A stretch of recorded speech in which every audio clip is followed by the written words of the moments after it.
Hello everyone, I'm Ethan Ng from Class FA and I'll be covering what a digital banking is first and why MAS decided to grant 5 digital banking licenses. I will then proceed to explain what problems MAS is trying to solve, how a sustainable digital banking model is fit to address the problem, what that model actually is, the implications without the model, the advantages and disadvantages of digital banking, before explaining what the licenses mean to the Singapore financial sector in relation to Hong Kong and why MAS does not want to have value-destructive competition.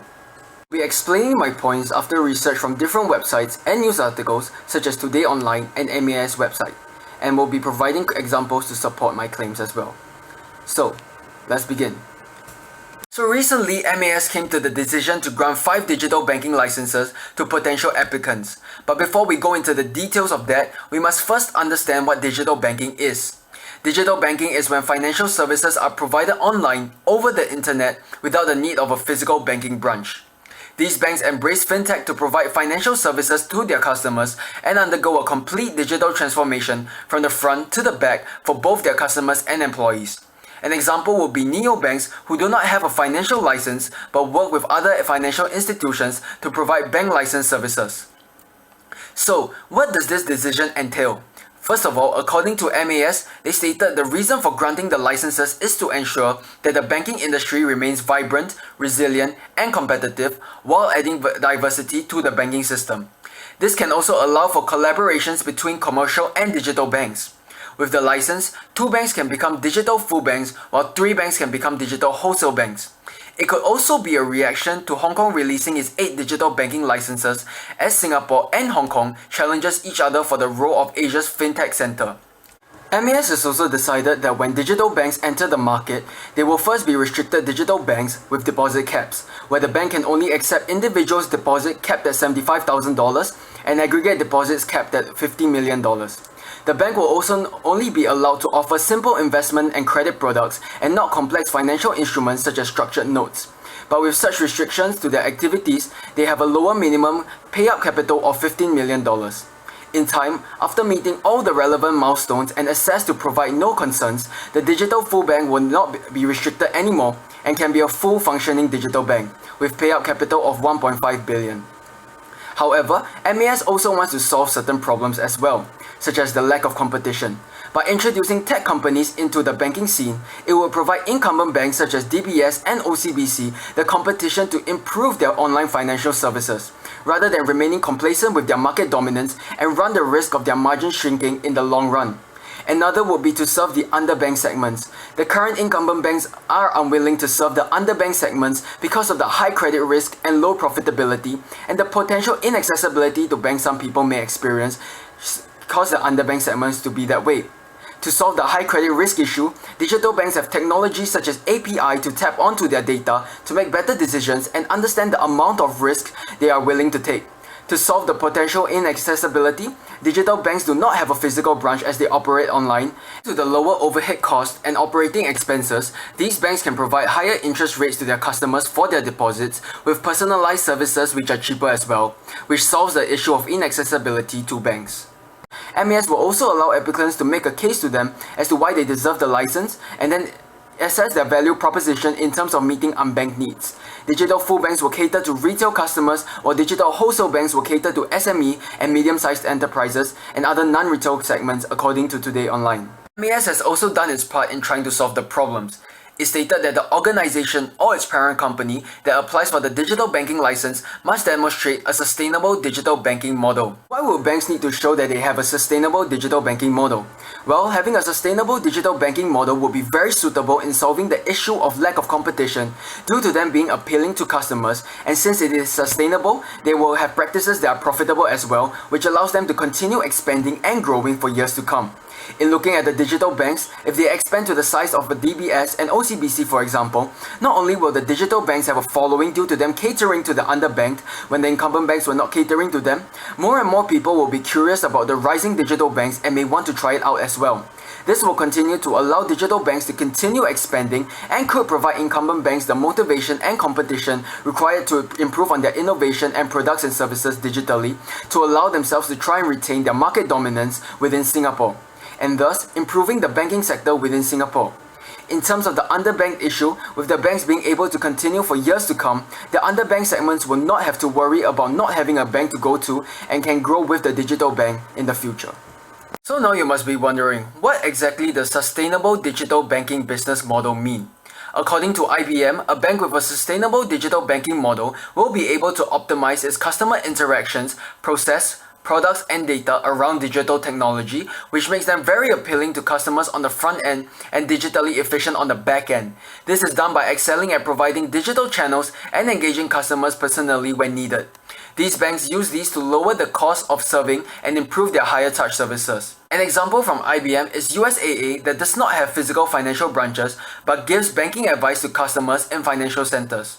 Another will be Live Oak Bank, who similarly operates without physical branches but sends their bankers on private jets to meet their clients to close the loan. This kind of bank requires optimization in interactions, where the bank understands when to apply a personal touch and when to use digital channels, optimized products that can be purchased and serviced easily on digital channels, optimized insights where bank uses customer insights to deliver the accurate product at the accurate timing either personally or through digital channels, optimized processes to decrease the cost of operating, such as creating a paperless environment by digitizing signatures and forms, which will create a digitally optimized bank.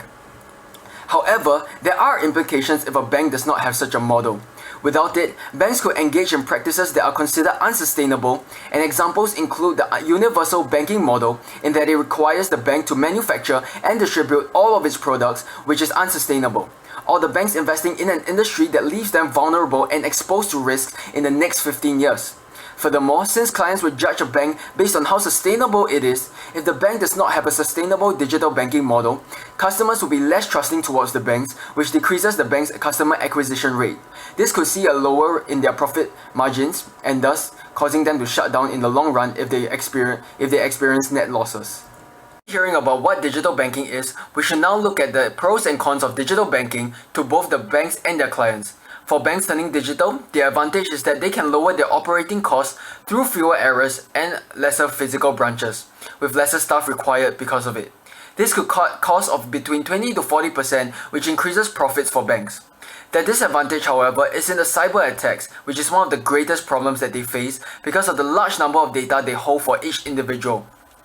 In the event of a data breach, it will not only lead to the loss of public trust but also create customer insecurity. Additionally, recovering data after cyber attack is a painful process as it is very time-consuming and stressful. Not to mention, as time passes on, more banks are open to keeping their data on the cloud, which means that their banks are more exposed to cyber attacks and a higher threat of their customer data leaking. From the perspective of a client, an advantage of going digital is that it will make things very convenient for them, as they can easily transfer their funds and make payments to anywhere around the world that they want to. They will also no longer have to stand in queue to make payments for it to buy products, as they can use digital financial services to pay for it.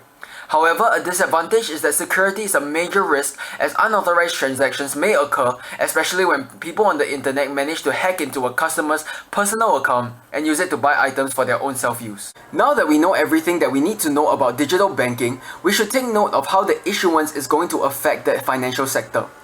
In the near future, it does not seem like the big local banks will be too affected by the release of the licenses, as they have already invested a lot in their digital offerings.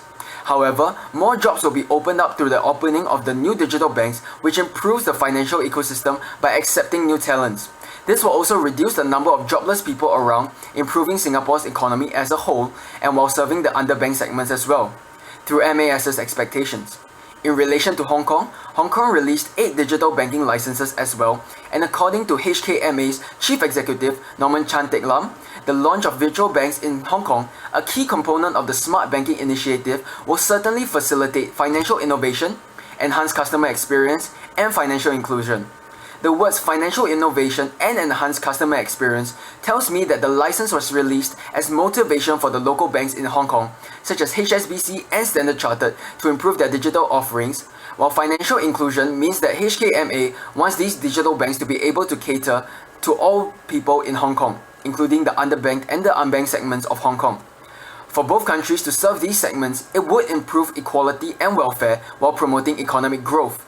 This issuance could also lead to growth of job opportunities within Hong Kong. In the long-term future, Singapore and Hong Kong's local banks could be severely affected in a digitally ready economy. According to James Lloyd, EY's fintech leader for Asia Pacific, the challenger banks have potential to inflict serious damage on the incumbent banks in Hong Kong. And similarly to Singapore, local banks may be seriously damaged too. This is because incumbent banks, having not catered to these underserved segments in the past, the underserved may grow up to not only become profitable but attractive as well. And they may already have established a personal relationship with these digital-only banks, which makes it very unlikely for them to switch banks to incumbent banks, according to Chatek Yu on fintechnews.sg. A statement made by MAS was that they would not allow any bank, digital or not, to engage in value-destructive competition to gain market share. In this instance, having value-destructive competition means replacing an existing sector that has a lot of value that causes it to lose its value.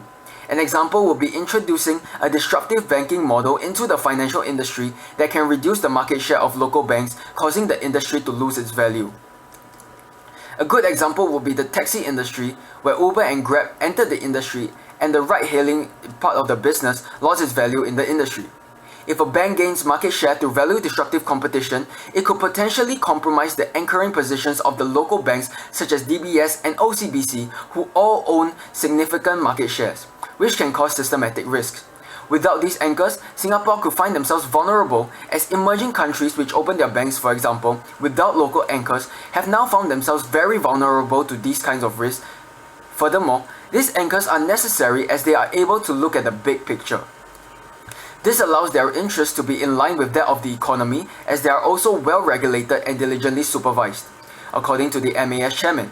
However, it must also be noted that while MAS does not want any value-destructive competition, there has been no evidence of value-destructive competition being the cause of bank failures in the past, and that the primary causes of failure of banks are their inability to manage risks and their failure to diversify these risks. Thus, even if a bank engages in value-destructive competition, there is really no evidence in history supporting that the competition will cause the banks to lose their anchoring positions or fail for that matter. In conclusion, MAS has made the decision to grant the digital banking licenses in Singapore due to a variety of reasons. One would be to solve the problems that exist, which are the lack of competition for incumbent banks, and that there still are underbanked segments within Singapore that are not catered to by the incumbent banks. It is also helpful that MAS is giving a boost by ensuring that the digital banking license will not only be able to be granted to banks with sustainable digital banking licenses, which helps solve the problems identified successfully. With the issuance, the future of the financial service industry looks bright within Singapore, as the digital banks will challenge the local incumbent banks and force each other to be more innovative in producing their digital products and services, which means better digital financial products and services for the economy, improving the economy. Furthermore, it can be seen that there are no notable evidences of banks failing due to value-destructive competition, but it may also be due to heavy regulations on that competition itself. Hence MAS' decision to prevent value-destructive competition. Thank you.